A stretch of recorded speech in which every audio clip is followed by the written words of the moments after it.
Alright guys, so today we are going to learn about the glucose homeostasis.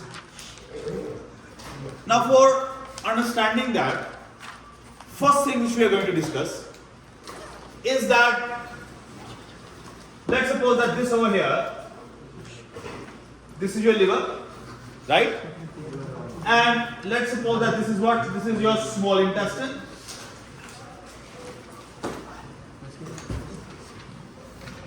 And this is your liver.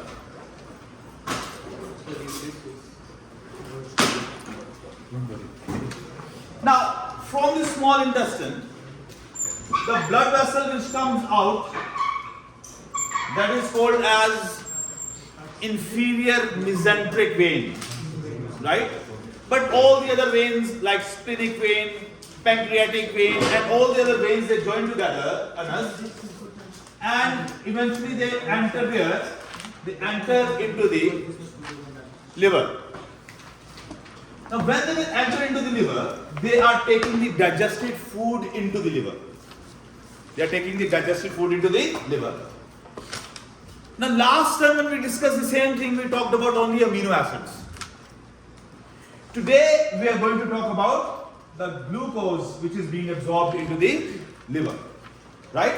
Now the same blood is also going to the brain as well, and same blood is traveling to your pancreas as well. Now let me draw the pancreas over here. Now you know, we have discussed this before as well, that in the pancreas there are special kind of cells, and these cells, they are referred as islets of Langerhans. Now these cells, these are islets of Langerhans.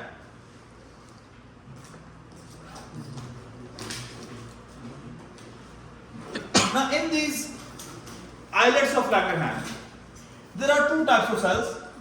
One type of cells, they are called beta cells, right?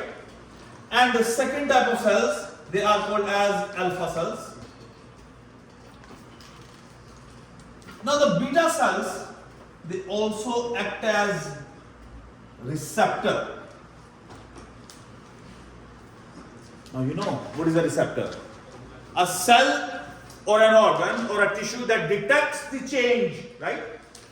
Now, when you ate a meal that contained carbohydrates in it, they will be digested in your small intestine and they will be changed into glucose, and your blood glucose level will become higher.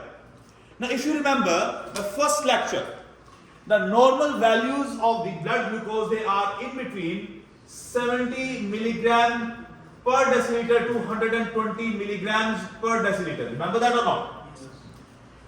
So when you will take the meal, your blood glucose level, it will become higher than this. And that higher blood glucose level will be detected by what? Beta cells. Right? When the beta cells, they will detect it, in that response, the beta cells, they will produce a hormone which is called insulin. Right? Now, then what happens? That the insulin, it will travel in the blood. It's a hormone, right? Remember, I have talked to the difference between endocrine and exocrine. Endocrine release their secretions into blood. Exocrine release their secretions into ducts, into tubes, right? So as this insulin is in the blood, this insulin will not only go where? To the liver. This insulin can also go where? To the muscle cells. Right? This insulin can also go where? To the brain. Right? And other cells and other parts of the body. This insulin will also go where? To the adipose tissue as well. Right? Now, here we are only going to discuss about the liver only. But we will discuss only few things about the brain and the muscle cells as well. When this insulin reaches over here, now when you see the blood is going from the small intestine into the liver, it means that glucose level is becoming higher in the liver in the beginning, right away. So over here, the glucose, it will be converted under the influence of insulin. How it is going to work, I am going to teach you inshallah, into glycogen. Now if you remember the first lecture, we learned that this is under the influence of what? Negative feedback. Here the stimulus is what? Higher blood glucose level, above than 120 milligrams per deciliter. And when the glucose will be changed into glycogen, what has happened? It is the blood glucose level has fallen down below 120, right? So that is the negative feedback, reaction of the body opposite to the stimulus. That is called what? Negative feedback. Then we discussed that if a person do not take a meal for a long period of time, 4 hours, 6 hours, right? And do different chores and different activities, do some exercise, something, right? What will happen? The glucose which is present in the blood and present in the cells will be used up. Then what will happen? Then the blood glucose level will fall and it will fall below 70 milligrams per deciliter. Right? When it will fall below 70 milligrams per deciliter, again beta cells they will detect. They will stop releasing what? Insulin. Insulin production will stop. But at the same time, the alpha cells, they will start producing glucagon. Again, this glucagon will travel in blood. And this glucagon, it can go to the two places where the glucose is stored as glycogen. I have told you that the glucose is stored as glycogen where? In muscle cells. But sir, only adrenaline can.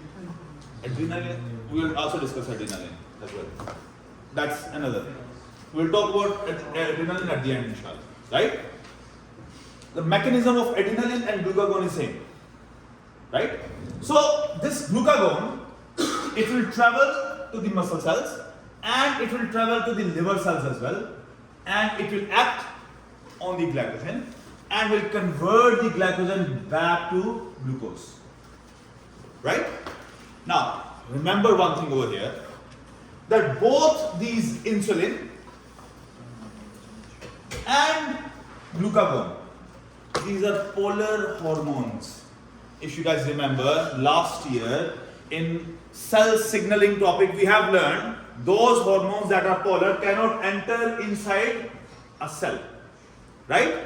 Only the non-polar ones, the steroidal ones, can enter inside the cell. Remember that or not? Right? We did discuss this in the last lecture as well. So this glucagon and insulin, they cannot enter inside the cell. So what will happen? That there will be definitely production of a secondary messenger. Another thing, that when the insulin will go to the liver cells, will go to the muscle cells, will go to the brain cells, will go to the adipose tissue, the uptake of the glucose into the cells will increase. Uptake of the glucose into the cells will increase. Now question is, how the uptake will increase? Now if you guys remember, last lecture, what did we learn? That there are special channel proteins for the transport of glucose. What are they called? GLUTs. Right? Now, and I told you that there are GLUT1, GLUT2, GLUT3 and GLUT4. Right? Now this GLUT1, I told you yesterday, where is it present? In the brain. In the brain. Right? GLUT4, it is present where? In the muscle cells. Right? And GLUT2, they are present where? In the liver cells. Right? And GLUT3, they are usually present in the adipose tissue and other places. Right? Now, the main thing we are going to talk about, liver cells and the muscle cells. probably you see, first of all, we are going to talk about muscle cells. Now let's suppose that this is what? This is a muscle cell, right? Now muscle cells are actually fiber-like. I am just representing the cell. Muscle cells are fiber-like. Inshallah, we are going to learn that in the next chapter. So let's suppose that this is what? This is a muscle cell. And also one more thing I have told you, that muscle cells, they are multinucleated, if you guys remember. I have told you this or not? But I am drawing just one nucleus over here. And also remember that I just told you that this insulin is what? A peptide hormone. So it cannot enter inside the cell. So what will be there? There will be receptors of insulin. This is what? Let's suppose that this is the receptor of insulin. And let's suppose that this is insulin coming and binding to it. Right? When the insulin will bind to the receptor, you guys know that with the receptor there is presence of what? A G protein. Remember that or not? Right? And in the cell membrane there is a protein which is called what? Adenylyl cyclase. Right? This G protein, it will become what? Active. And it will come and it will bind with what? With adenylyl cyclase. In that response, this adenylyl cyclase, what it will do? It will break down a molecule of ATP and one camp will be produced. We did discuss this yesterday as well. Now, if you guys remember, this camp, what is it called? A secondary messenger. Right? Now, this secondary messenger, it will start what? A cascade of chemical reactions.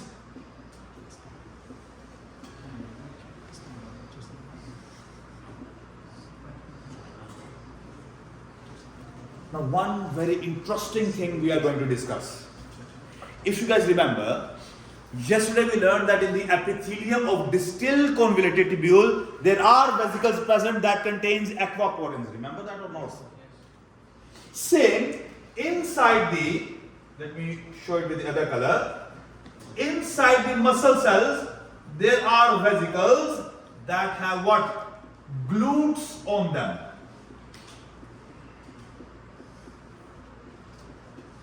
So these lines I am drawing, actually, let me complete one like this. These are what? These are vesicles that have what? GLUTs on them. We are talking about muscle cell. And we are talking about GLUT4. Right? Now what will happen? Remember that these are the vesicles containing GLUT4 on their surface. Yes. So why are there different types of GLUT? Yes, because there are different types of cells. Right? I'm going to tell that one more thing as well. Right? Now, the number of GLUTs, they do increase in this. You see, let me finish this, then we'll come over there. Now, please pay attention over here. In response to this cascade of chemical reactions, what will happen? These vesicles, they will start moving where? Towards the cell membrane. Right? So let me mention over here that vesicles move towards cell membrane and bind with it. Now, let's suppose that when this vesicle will come and will bind to the cell membrane, it will become like this cell membrane. We can show it like this. right? Now what has happened? The number of GLUTs on the cell surface membrane, they will what? They will increase.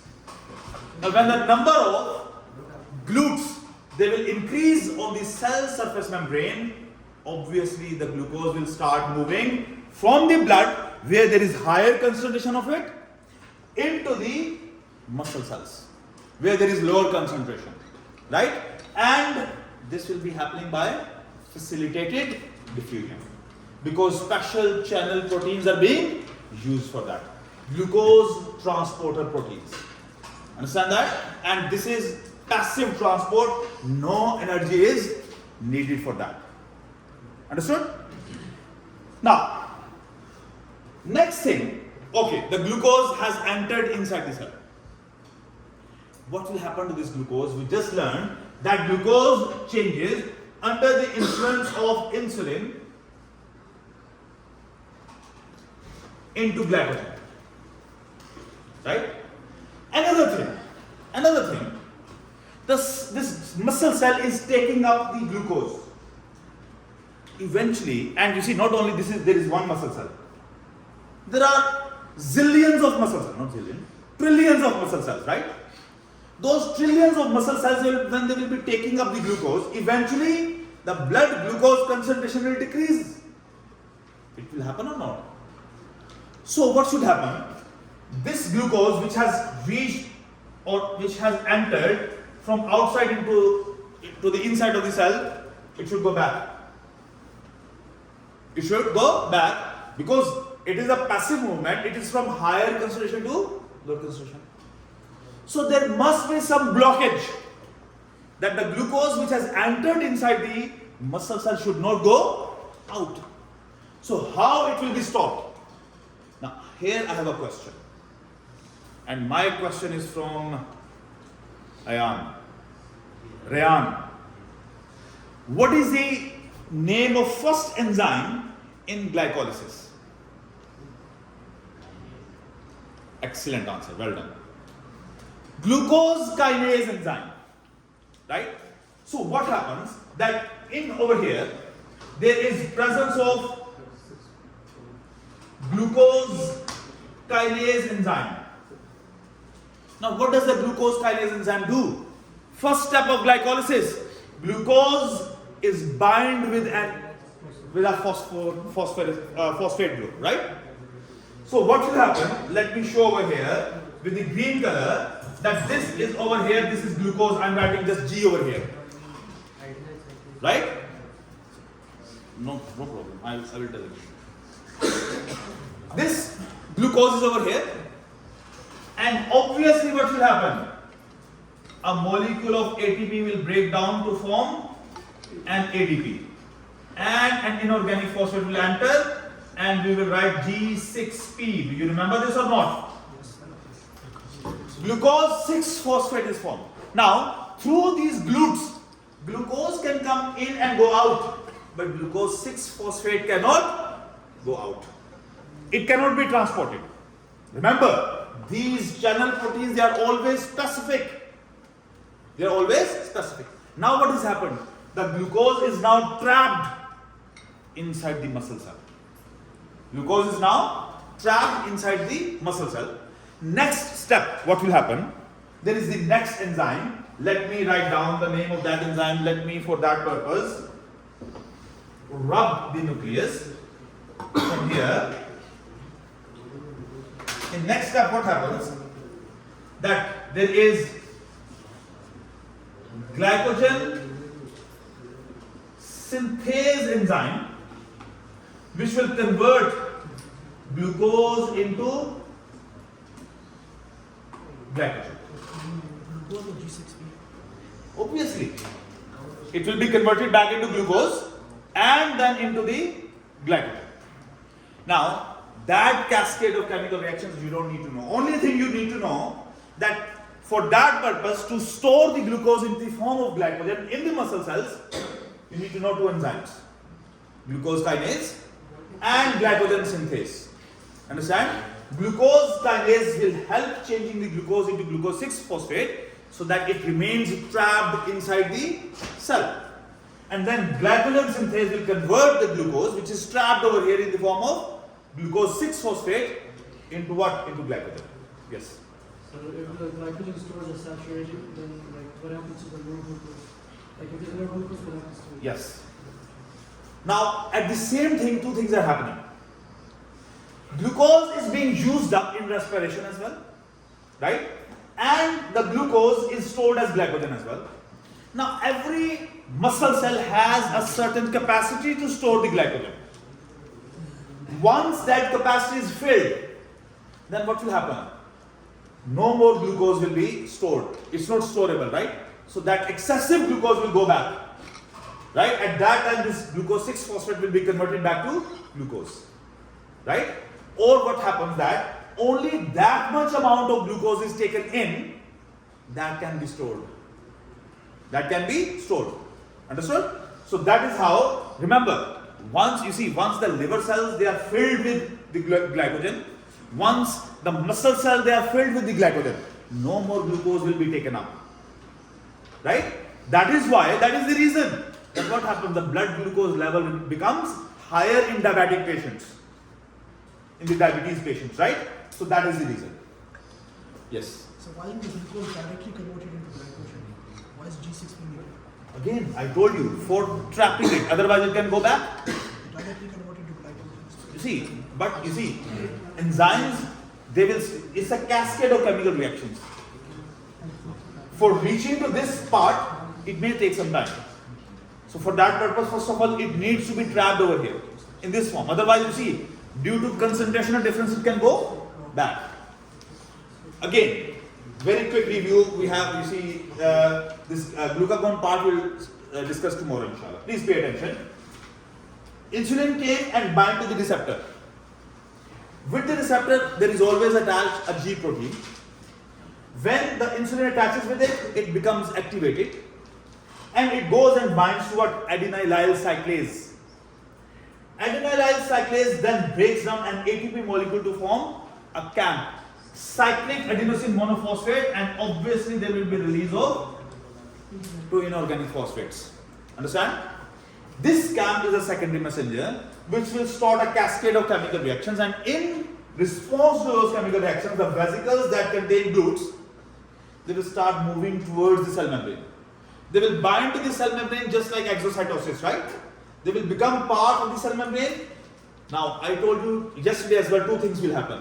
Increase in surface area of the membrane. Remember that or not? And second, increase in the number of transporter proteins.